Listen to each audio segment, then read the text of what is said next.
dogs and cats and dogs and cats and dogs and cats. So tell me, do you go for the Rules Committee on Monday? Yes, I did. Okay. Tell me about the Rules Oh, no, Committee. not to the committee. This is one of the extreme irritants for a lot of the Tea Party folk. Okay. None of us were notified. Not one notification of anything. Now, we were notified that Ministeri was reelected. We were notified that we had to be back at 9 o'clock at night. We were notified of everything. We were never notified of any meetings where we could have added input. And we saw that the thing had just been ramrodded by these people who have tried for the last two conventions to make a amnesty platform, and basically that's what they did. Really? I didn't hear anything about that one. Well, I can send you some stuff that is being done by people that have been heavily involved in this. Okay, yeah, I'd be interested in hearing anything you got on the Rules Committee. And then I was very upset that we had an estimated 140 Tea Party members that had taken my suggestions for platform on Agenda 21 items that included items that Nancy had given me about Monsanto, a bunch of stuff. Okay. And for all intents and purposes, they gutted it. They allowed the smart meters in, they allowed the raw milk in, and they allowed the Agenda 21 platform to be in, and the rest of it was totally ignored. Tell me about the smart meters. What do you mean smart meters? Well, the platform of the smart meters. Republican Party has taken a pro-smart meter stance? No, against. No, they're against smart meter implementation, and they're against the Agenda 21, and they're against the prevention of raw milk from being sold. They think raw milk should be just a commodity that's allowed to be on the market as long as it's safe. Oh, okay. Well, I heard that on Monday there was a rule. It was called Rule 12. It was implemented in 2007 during 2008 during the initial big push of Ron Paul when he was running for office. And Rule 12 banned all recording devices from any Republican event, a local meeting in your town or a county meeting or even the convention. So there wasn't any record allowed to be recorded. So on the first day, a lot of the people there were very into open communications.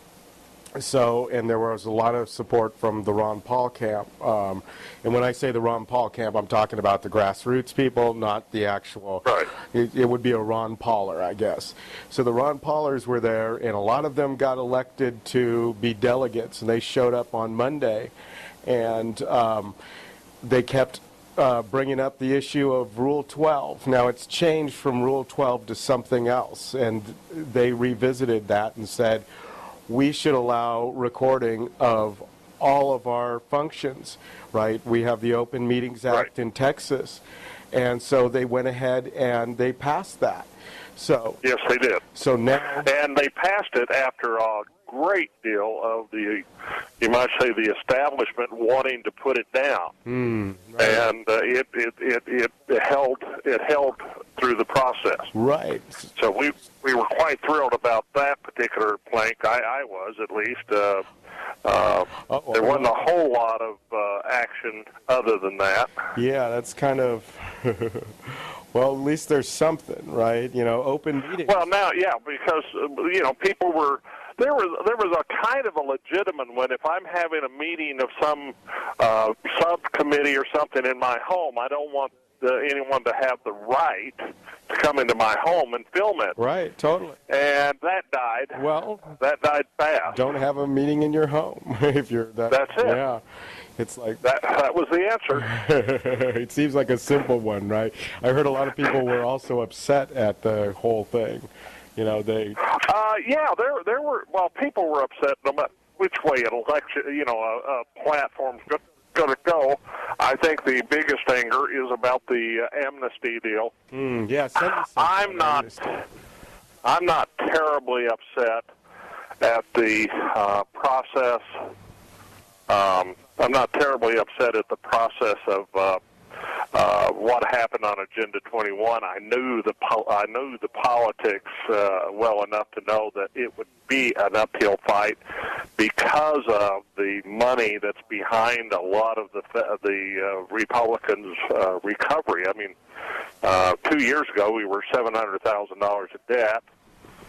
Today we have 2 new staff members on the Republican Party of Texas, and we are in the black, and you don't get there without getting people to fund it, and you don't get funds without some acquisition as to what's going on. So the real, and I don't find that objectionable in its own right.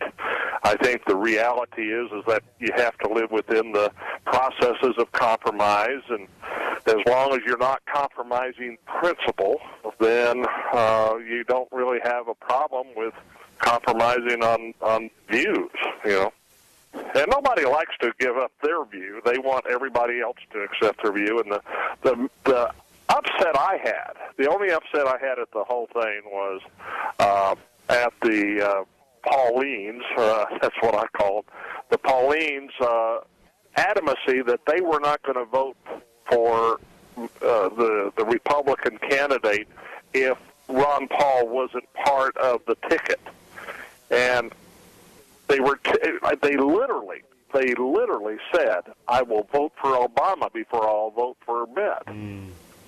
Now, that is not conservative. I don't care what you call it. That is not conservative. That's kind of strange, actually. Very strange. Very strange. It really irritated. We got into some at the lunch breaks. We'd sit down at a table, and you could all but guarantee that a Ron Paul advocate was there. I love their passion. I think that a lot of them are into the first time for anything that they've ever done political because of their passion. But their passion should not be focused on a single issue. This is a war, and you can't pick a battle and say this battle has to be won or else nothing else is going to go. I won't go with anybody else anywhere for anything. And I think that's just downright stupidity. So what issue do you think the Ron Paulers or how did you pronounce it, Paulettes? Paulettes and Paulines. Okay, the Paulettes and the Paulines. What is their single issue? What were you? Their single issue is that Ron Paul should be the candidate. They actually believe let me say this. Look, the 7 that I spoke to, all are fervently believing that at the Tampa convention they will be able to do a coup and get Ron Paul nominated as the presidential candidate. If they do not, they are not going to support the candidate. And I wouldn't expect a Ron Paulers to support Obama at all. I would like to think that here's a statement I make in a halfway joking manner. One of these days, God may permit me to have an election that I don't have to hold my nose when I push the button. Just once in my lifetime, I'd love to be able to go in for the mayor, the city council, the county commissioners, whoever, and know that we have a person who believes in what America is or should be. And I got hit by a reporter from the Chronicle, and she was trying to determine. We were out in the hallway shouting "Oust Strauss" when Strauss was talking. Yeah. Not enough to disrupt him, but enough to be heard. And these reporters came charging out, and this one cornered me and basically said, "Well, I understand that you've got a severe problem with the leadership of the Republican Party of Texas and so forth." And I said, "Absolutely not. Where are you picking up something like that, or are you inventing it?" She looked at me and I said, "The Republican Party is unified against Obama for Mitt Romney. We are unified in that. We have a few dissenters, and that's fine. But the reality is you're not at a revolution of the Republican Party. You're here at the unification of the Republican Party, and we do not like Strauss, the group that's out here. There's about 400 or 500 of us, and I said, we don't care for him. Well, why don't you care for him? So I went into detail on that. So they quoted me on facts, but I was trying to be, three sentences ahead of them, so I wouldn't say something that could be distorted into their thinking patterns. Mm-hmm. But the reality is that I don't know. I've always lived my life. If I disagree, let's move forward. Whoever, if it's going to be a disagreement, an agreement to disagree, let's move forward. Let's not just stand here. And the Paulettes and the Paulines do not want to do that. Hey, another thing, closing day, I guess Ted Cruz wasn't supposed to be a speaker there, but there was a ruse, and then they ended up having Ted Cruz speak. Can you expand on that? Yeah, a bunch of us walked out on that, too. Talk to me. Tell me. Okay. I walked out for the simple fact that Cruz is a one-worlder, a total Council on Foreign Relations, and a total Bilderberg. I mean, if you look at the financial donations to his campaign, you're in excess of $200,000 was given to him by Bilderberg key personnel. Hey, what was the guy's name that's running against Ted Cruz? Dewhurst. Dewhurst. Is he the incumbent then? Currently he's the lieutenant governor of the state. He is not. Here's the people are asking me, then you're going to vote for Dewhurst, which they see him as a total establishment person. I said he's a total establishment person, but he is a known quantity. Ted Cruz has been hiding behind everything he can possibly hide behind in order to come across as, quote, conservative. Well, how do you justify Jim DeMint? And how do you justify Sarah Palin? And how do you and I said, every single one of those people supported Kay Bailey Hutchison in the election, too. Were they right? Mm-hmm. This just irritated the heck out of me. Cruz is provable. I've got all the evidence. Another lady has come up with more evidence. Between the two of us, we have him nailed in a coffin as a total one-worlder.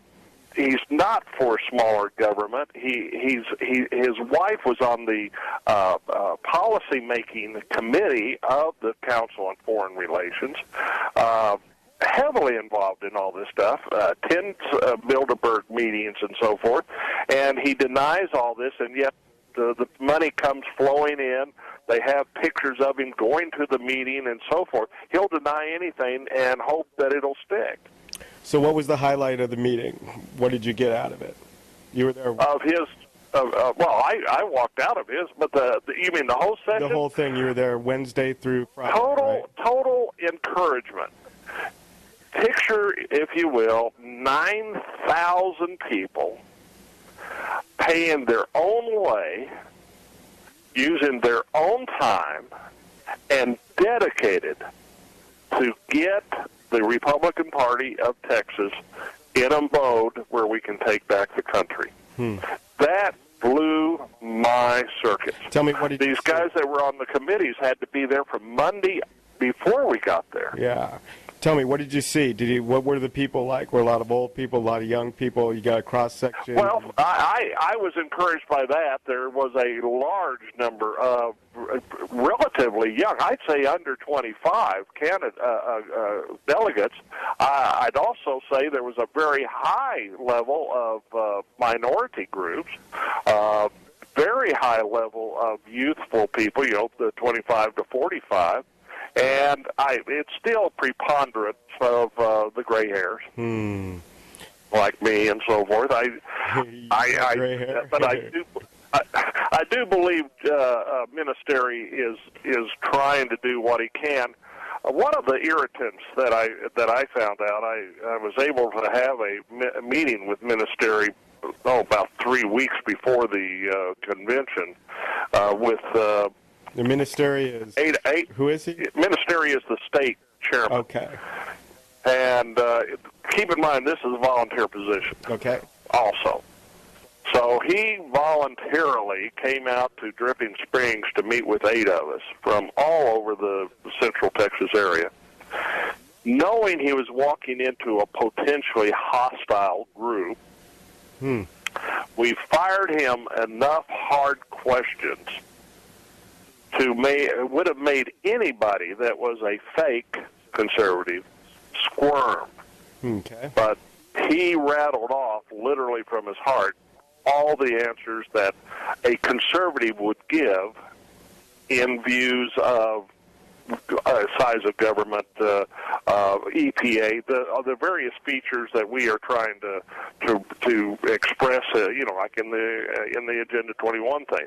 He is not aware of Agenda 21 as much as I'd love him to be, but he understands it as a threat. Cats and dogs and cats.